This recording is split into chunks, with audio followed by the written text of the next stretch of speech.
मित्रांनो, धनगरवाड्यातनं अहिल्यादेवीचा कार्यक्रम कधी बाहेर गेला नाही। अण्णासाहेब डांगे जर या चौंडीत आले नसते तर चौंडी महाराष्ट्राला कळाली नसती। ही अतिशय गंभीर बाब आहे।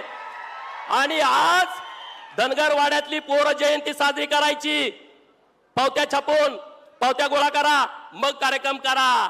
पहिल्यांदा साहेब असं घडतंय, आम्ही सगळ्या फेसबुकला, व्हॉट्सअपला, ट्विटरला, सगळ्या भाजपच्या पेजवर बघतोय, सगळीकडे अहिल्यादेवी अहिल्यादेवी अहिल्यादेवी अहिल्यादेवी।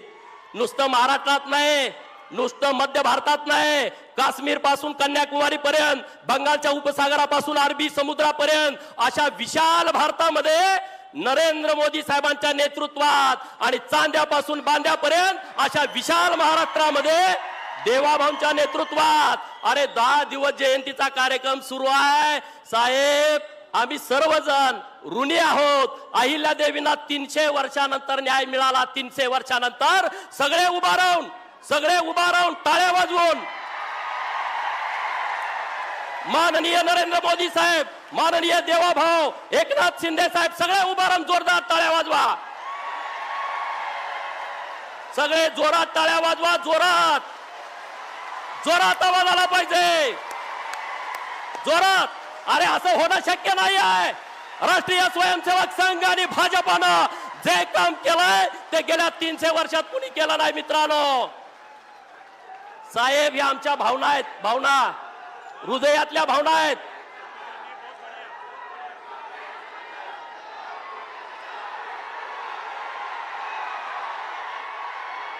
साहेब, वाईट वाटतंय, हे कुणी काम केलं नाही।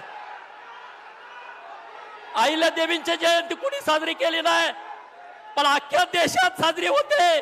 उत्तर प्रदेश मध्ये साजरी होते, मध्य प्रदेश मध्ये साजरी होते, केरळामध्ये साजरी होते, अरे पश्चिम बंगालात साजरी होते।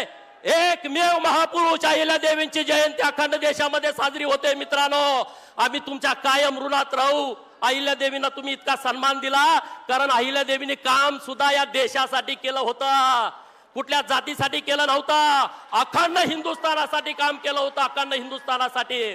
परंतु इतिहासकार जातीवादी निघाले, इतिहासकारांना लिहू वाटलं नाही।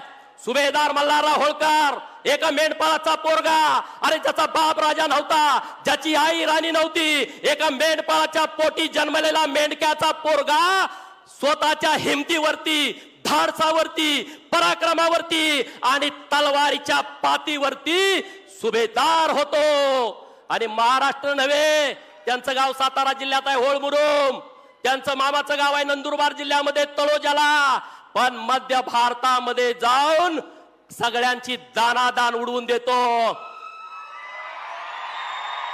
थोरले बाजीराव पेशवे यांनी मल्हाररावांना संधी दिली, त्या संधीचं सोनं मल्हाररावांनी केला।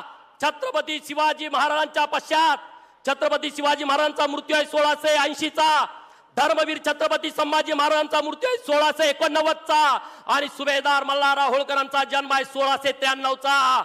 छत्रपती शिवाजी महाराजांच्या नंतर हे हिंदवी स्वराज्याची पताका खांद्यावरती कुणी घ्यायची असा बाका प्रसंग पुढे आला होता, तेव्हा काही सरदार सुभेदार पुढे आले, त्यात सगळ्यात अग्रेसर होते सुभेदार मल्हारराव होळकर, सुभेदार मल्हारराव होळकर। पण त्यांचा इतिहास आला नाही, यशवंतराव होळकरांचा इतिहास आला नाही। आज मी धन्यवाद देतो, नुसतं कार्यक्रम सुरू नाहीत, पुस्तकं लिहायचं सुरू आहे, नुसते कार्यक्रम सुरू नाहीत। अहिल्यादेवींच्या हातामध्ये पिंड असणारा फोटो आम्ही बघितलाय, अहिल्यादेवींच्या घोड्यावरचा तलवार असलेला फोटो आम्ही बघितलाय। पण साहेब, सगळ्या इतिहासाचा अभ्यास करून चित्र सुद्धा अहिल्यादेवींची चित्ररूपी इतिहास आमच्या समोर आणण्याचा आता खूप चांगला प्रयोग महाराष्ट्रामध्ये आणि देशामध्ये झालेला आहे।